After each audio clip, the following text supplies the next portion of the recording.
Bonjour et bienvenue dans cet épisode de Jardin d'automne, le podcast où on prend le temps de semer des idées pour qu'elles puissent se développer. Hello, comment ça va? Ça me fait trop plaisir de vous retrouver sur Jardin d'automne. La dernière fois c'était il y a quelques semaines, avant d'aller en vacances. Je suis partie au Portugal quelques jours avec mes copines. Après j'ai enchaîné avec une petite semaine en Suisse. Là où j'ai travaillé, puis je suis allée visiter ma famille. C'était vraiment chouette. Je suis restée chez mon frère pendant presque une semaine.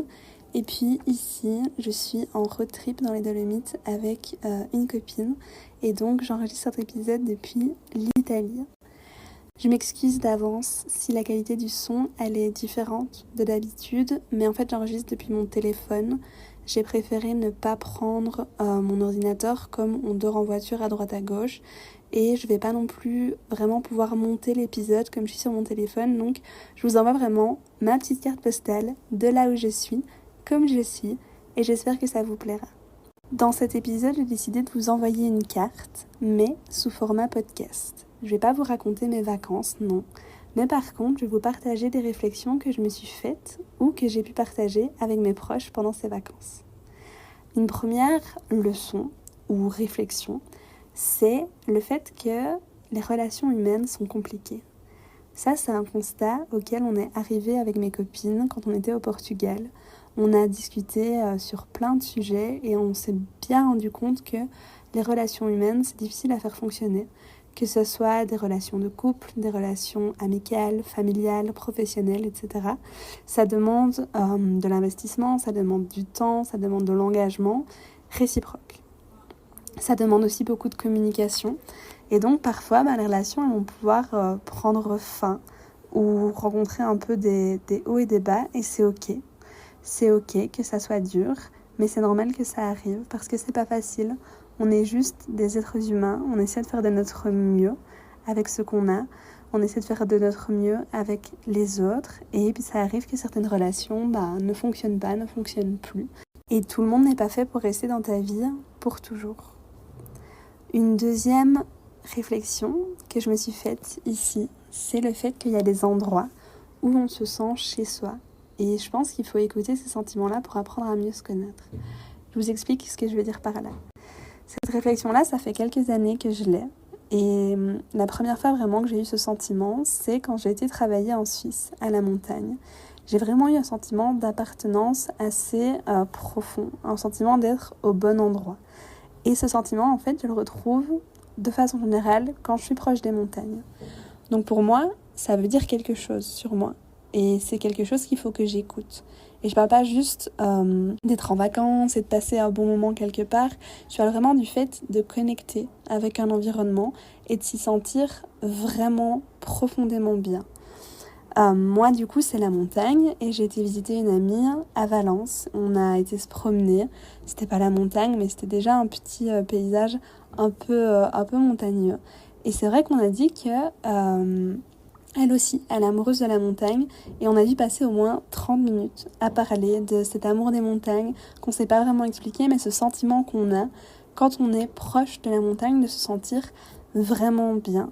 Et si toi tu ressens ça dans certains environnements, que ce soit dans une ville qui vibre d'animation, que ce soit proche de la mer ou de l'océan, que ce soit proche des montagnes, à la campagne, je pense que c'est bien d'écouter ce sentiment pour pouvoir peut-être envisager dans le futur de vivre en accord avec ce sentiment-là. Pour moi, l'environnement dans lequel on vit, ça a vraiment un gros impact sur notre bien-être. Et si tu as la possibilité de vivre là où tu te sens bien, je pense qu'il faut le faire et qu'il faut essayer de le faire. Et si c'est pas possible, il faut essayer de prendre des vacances dans des environnements où on se sent vraiment bien, où on connecte et simplement où on a l'impression que ça fait sens d'être là. Une autre réflexion que j'ai eue, c'est le fait que le bonheur, il a plus de saveur quand il est partagé. Dans les dernières semaines, moi j'ai eu beaucoup de grands moments. J'ai eu la défense de mon mémoire de fin d'études, j'ai obtenu mon diplôme de master, j'ai décroché mon tout premier job de vie adulte. Et donc tout ça, c'est des grands moments, c'est des moments heureux. Et j'ai pas toujours eu quelqu'un près de moi lorsque j'ai appris la nouvelle.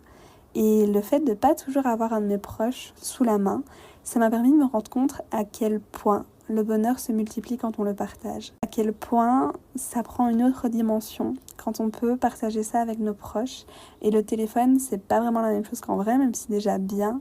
Mais c'est pas pareil que se prendre dans les bras, se renvoyer des grands sourires, partager les émotions en fait avec quelqu'un d'autre. Moi, je trouve ça trop bien de fêter à plusieurs, de célébrer quelque chose, que ce soit pour toi, que ce soit pour quelqu'un que tu aimes.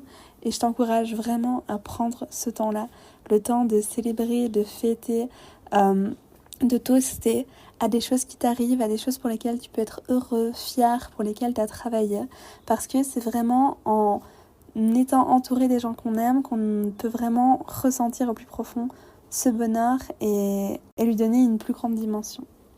Par rapport ici à mes derniers voyages, il y a eu quelques imprévus qui m'ont fait à nouveau prendre conscience du fait qu'il y a plein de choses que tu ne peux pas contrôler. J'ai déjà fait un épisode sur le besoin de contrôle et le fait de lâcher prise, mais je reviens vraiment sur à quel point c'est important d'accepter que certaines choses, on ne peut pas les contrôler. Et c'est beaucoup plus facile d'accepter ça plutôt que de rester en boucle sur le fait que les choses elles ne se passent pas comme on aimerait, que c'est pas comme on le voulait, que c'est chiant, que c'est relou, et perdre son temps finalement, être dans le négatif sur des choses pour lesquelles on n'a aucun pouvoir d'action.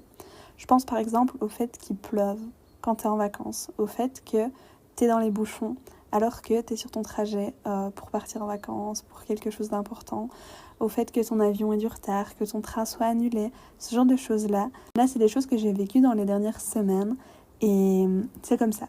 Je l'accepte, je suis pas maître de tout ça et il faut pas laisser ça gâcher les moments et commencer à y penser non-stop parce que juste, c'est comme ça, il faut faire avec, on n'a pas le choix et perdre son temps à ressasser, à ruminer, à râler, ça ne fait que gâcher encore plus le moment qui est un petit peu impacté par cette pluie, cet orage, ces bouchons, ce train annulé, etc.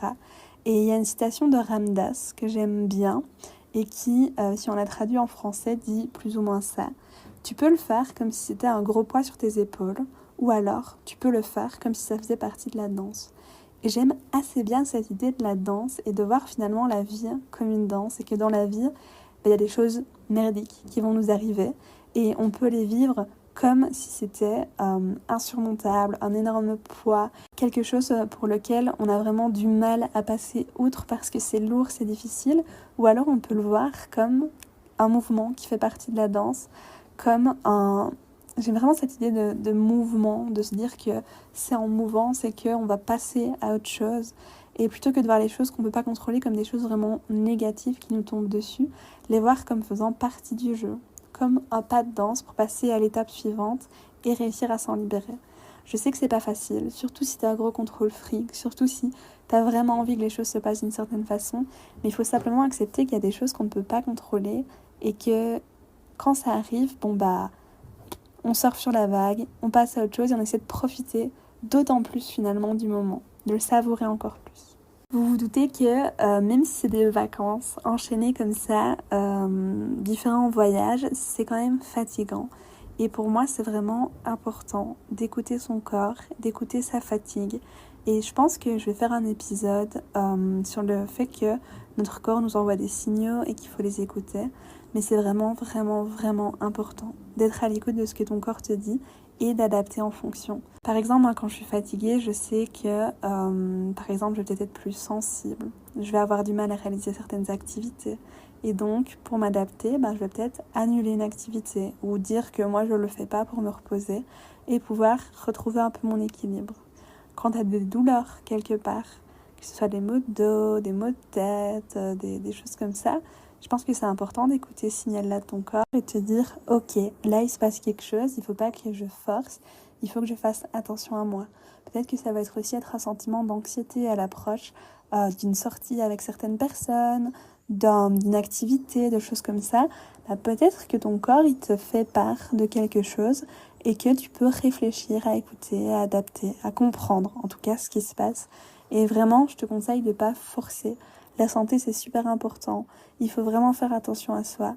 Et donc, essaie d'écouter quand tu es à bout, quand tu commences à fatiguer, pour ne pas aller jusqu'au point de rupture, au point de non-retour. Une autre leçon, entre guillemets, que j'ai tirée ici, de mon séjour en Suisse, c'est le fait que retourner dans le passé, c'est bien pour une petite visite, mais il ne faut pas s'y perdre. Cette réflexion-là, elle me vient du coup du fait que j'ai été visiter l'endroit où j'ai travaillé les 3 derniers étés en Suisse et j'étais trop contente de retourner là-bas, de revoir tout le monde, de revoir des anciens collègues, des gens qui travaillent dans l'école, c'est une école là où je travaillais, des enfants du camp d'été, mais en une seule journée, et pourtant je suis restée là que quelques heures, j'ai senti que je tombais très vite dans un sentiment de nostalgie et presque de tristesse de pas y être. Et ça m'a fait réfléchir au fait que c'est important d'apprécier les choses qu'on a vécues, mais c'est important aussi de les reconnaître pour ce que c'était et d'accepter que c'est fini et que c'est une nouvelle époque qui est mise en route à laquelle nous on n'appartient pas. Et je pense qu'on a parfois du mal à lâcher prise sur les choses qu'on quitte. On a envie de s'assurer que tout va toujours bien, de savoir comment ça va, d'être semi-présent. Mais quand on prend la décision d'arrêter quelque chose, que ce soit un travail, des études, une activité comme les mouvements de jeunesse, les scouts, on peut pas toujours vouloir y retourner et rester coincé dans une espèce de limbe où on n'est plus impliqué dans la chose, mais en même temps on a du mal à lâcher. Et puis on a envie de savoir, mais ça nous fait du mal parce que nous on n'est plus là. Et ça peut être simplement parce que c'est la fin du lycée, c'est la fin des études sup. Et voilà, t'as fini. Donc c'est plus ta place là-bas. Mais il faut pas que si t'y retournes pour visiter, si t'y retournes pour une raison X, Y, Z, tu te raccroches absolument à ça parce que c'est une époque de ta vie qui est terminée. Et t'as le droit de la regarder avec nostalgie. T'as le droit de vouloir visiter, revoir certaines personnes, nouer un petit contact avec ces choses-là, mais c'est quand même important que ça reste une petite visite et que ce ne soit pas prolongé. À nouveau, par rapport à ce petit passage en Suisse, ça m'a fait réfléchir au fait que les amitiés internationales, elles sont vraiment résistantes. Et ça, c'est une réflexion que je me suis faite en voyant tout ce beau monde que j'avais plus vu, certains depuis 1 an, certains depuis 2 ans, et avec qui pourtant, c'est toujours pareil. Et je trouve qu'il y a quelque chose d'assez spécial quand une amitié se crée avec quelqu'un qui vient d'un autre pays. Et je pense que c'est vraiment important d'essayer d'entretenir ces relations-là au même titre que des amis qu'on peut voir toutes les semaines. Ça m'est déjà arrivé quelques fois maintenant de voir des personnes que j'ai rencontrées du coup à l'étranger, de les voir dans leur pays, de les voir dans un pays où on se retrouve au même endroit, que quand elles visitent mon pays, on passe du temps ensemble. Et je trouve ça vraiment génial de passer du temps avec des personnes qui n'ont pas du tout les mêmes références que toi, la même réalité que toi, parfois même la même culture. Et je t'encourage vraiment à oser aller vers les autres si tu as l'occasion de rencontrer du monde, que ce soit dans ton travail, que ce soit dans ton école, dans ton université, que ce soit quand tu voyages, parce que c'est vraiment des belles relations que tu peux créer et c'est vraiment des relations qui vont souvent, en tout cas pour le moment dans mon cas, c'est toujours le cas, perdurer et qui vont finalement résister au temps, résister à la distance parce que c'est un différent type de relation, des relations d'habitude et pourtant ça reste très fort et ça reste très chouette. Et enfin, une dernière réflexion pour cette petite carte postale de l'été, c'est le fait que c'est pas ce qui coûte le plus cher qui est le plus incroyable. Je pense que c'est évident. Mais c'est vrai qu'on a parfois tendance à associer le coût de quelque chose, que ce soit une activité, un restaurant, un voyage, avec le fait que ce soit cool. Plus c'est cher, mieux c'est. Alors qu'en fait, il y a plein de choses qu'on peut faire à moindre coût et qui sont vraiment, vraiment folles. Là, comme ça, forcément, je suis dans les Dolomites. Le fait simplement de voir tous les paysages, c'est totalement gratuit. Et pourtant, je m'en prends plein les yeux et c'est juste dingue comme expérience de pouvoir regarder tout ça, faire des randonnées, faire des balades, visiter comme ça des lieux. Ça coûte quasi rien. Et pourtant, c'est juste ouf comme chose. Le fait de se baigner dans un lac tout près de chez toi, d'être dans la nature. Ici, c'est l'été, profiter du soleil, regarder les couchers de soleil. C'est vraiment des expériences comme ça qui coûtent pas grand-chose et qui pourtant, mises bout à bout, font vraiment des moments parfois clés de ta vie. Simplement le fait de passer une soirée avec tes amis à parler des heures et des heures et des heures. Parfois, c'est 1000 fois mieux que d'aller payer bien cher une activité, passer du temps avec ta famille, être vraiment dans le moment. Parfois, c'est mieux que d'aller payer un gros restaurant ou louer je ne sais quoi pour une après-midi.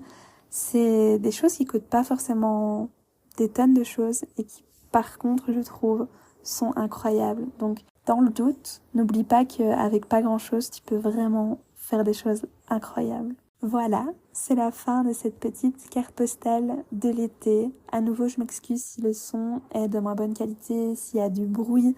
Je ne suis pas toute seule dans mon environnement, donc j'ai fait du mieux que je pouvais pour quand même vous poster un petit épisode et vous retrouver cette semaine. J'espère vraiment que tu vas bien. On sera déjà mi-juillet quand le podcast sort, donc j'espère que ton été se passe bien. N'hésite pas à me dire sur Instagram ce que tu fais, si tu as écouté les derniers épisodes du podcast, ce que t'en penses. Si tu découvres Jardin d'automne, n'hésite pas à t'abonner au podcast et à laisser une petite note si tu apprécies. Ça aide vraiment beaucoup le podcast à être découvert par de nouvelles personnes. On se retrouve dans 15 jours pendant l'été Jardin d'automne, c'est toutes les 2 semaines. Je te fais des gros bisous et à bientôt. Merci d'avoir écouté cet épisode du podcast. J'espère qu'il fera un bout de chemin avec vous. On se retrouve tous les dimanches pour un nouvel épisode. En attendant, n'hésite pas à suivre le podcast sur Instagram @jardin d'automne et à m'y faire tes retours. À bientôt!